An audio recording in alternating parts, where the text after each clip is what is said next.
আজকে বাংলাদেশের মানুষ এত আনন্দিত, বাংলার মানুষের মুখে যেখানেই যায় এখানে হাসে। অথচ একটু আগে ফেসবুকে দেখলাম এক ভদ্রলোক স্ট্যাটাস দিচ্ছে, আজকে সারা বাংলাদেশে কোথাও গরু চুরি হয় নাই। বলেন তো মা, 15 আগস্টে আগে কেন গরু চুরি হইতো?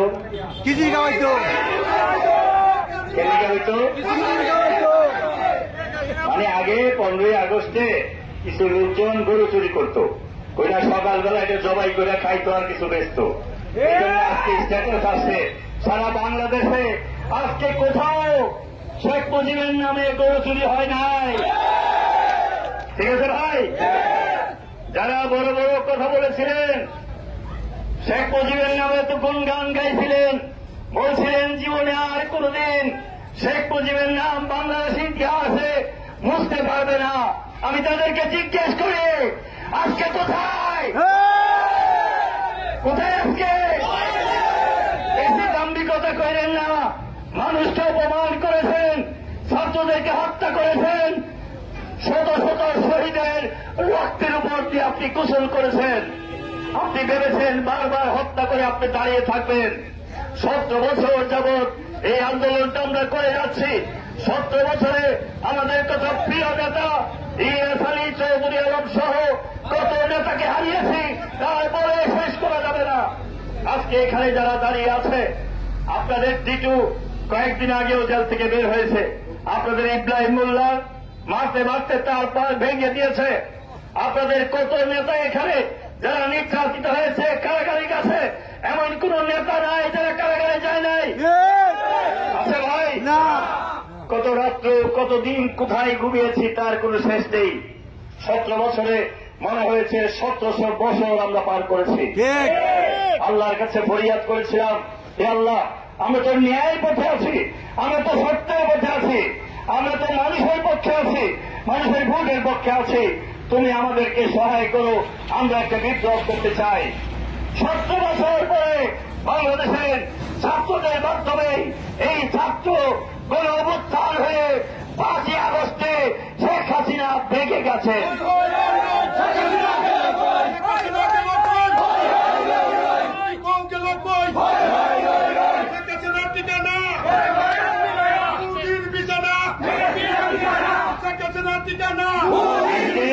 ঢাকা শহরে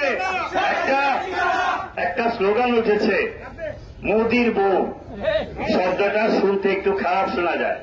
আমরা জানতাম উনি শেখ হাসিনার স্বামীর নাম ওয়াজেদ, কিন্তু এটা মোদির বউ হইল কিভাবে? এটা হয়েছে তার এক পররাষ্ট্রমন্ত্রী বলেছিলেন যে আমাদের সাথে ভারতের সম্পর্ক কি স্বামী স্ত্রী সম্পর্ক। স্বামী স্ত্রী হইলে স্ত্রী কে হবে? মোদি হবে না উনি হবে? মোদি হবে স্বামী, স্ত্রী হবে হাসিনা, তাই তো? এবং আপনি দেখেন কত কাকতালীয় ব্যাপার। আমরা 17 বছর বলেছি এই ভারতের সবচেয়ে বিশ্বস্ত হাসিনা, মোদির সবচেয়ে কাছের লোক হাসিনা। দেখেন বাংলাদেশ থেকে বিতাড়িত হওয়ার পরে উনি কোথায় গেছেন? তাহলে কি মনে হয় না বাংলার মানুষ যে স্লোগান তুলেছে মোদির হাসিনার ঠিকানা মোদির বউ, এই যে স্লোগান, এটা সত্য প্রমাণিত হয়েছে। উনি এখন ভারতেই আছেন, উনি এখন মোদির আন্ডারে আছেন। রাতের বেলা উনি কোন ঘরে ঘুমায় আমরা কেউ দেখছি? কোথায় ঘুমায়? তবে আমি আজে বাজে কিছু বলতে চাই না। আমি চাই উনি বৃদ্ধ মহিলা, 70 বছর হয়ে গেছে, উনি এখন কোথায় ঘুমাবে এটা নিয়ে টেনশনের কিছু নাই। টেনশনের একটা কারণ আছে, উনি ভারতে বসে বাংলাদেশে বিভিন্ন জায়গাতে ফোন করে করে বিভিন্ন মানুষকে বলছে সেনাবাহিনীর উপর হামলা করার জন্য। বিভিন্ন জায়গায় বলছে তোমরা রাস্তায় দাঁড়িয়ে অবরোধ করো। আজকে 32 নম্বরে যায় যে কিছু মানুষ কাপড় চুপড় করে দাঁড়িয়ে থাকার চেষ্টা করেছিল। এই সমস্ত সন্ত্রাস তারা সৃষ্টি করতে চাইছে। আমি প্রথম ভারতকে বলি, আপনি আরেকটা দেশ, আমরা স্বাধীন দেশ, আমার দেশের বিরুদ্ধে আপনার দেশে বসে একটা মহিলা আমাদের বিরুদ্ধে কথা বলবে, এই ভারতের সাথে করে করে 71-এর কথা আবার করতে তবু বাংলার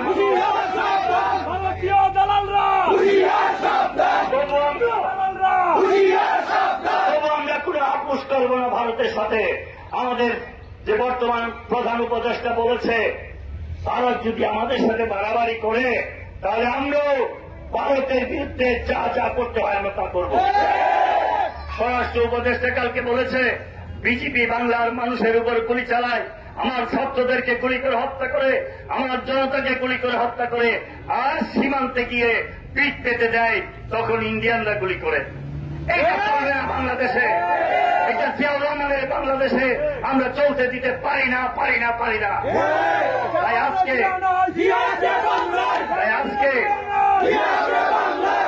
তাই আজকে আপনারা এই বিন্দাজি সবচেয়ে গুরুত্বপূর্ণ জায়গায়, যেখানে মাইয়া ইউনিয়ন 1400 ইউনিয়ন 3 ইউনিয়নের মাঝখানে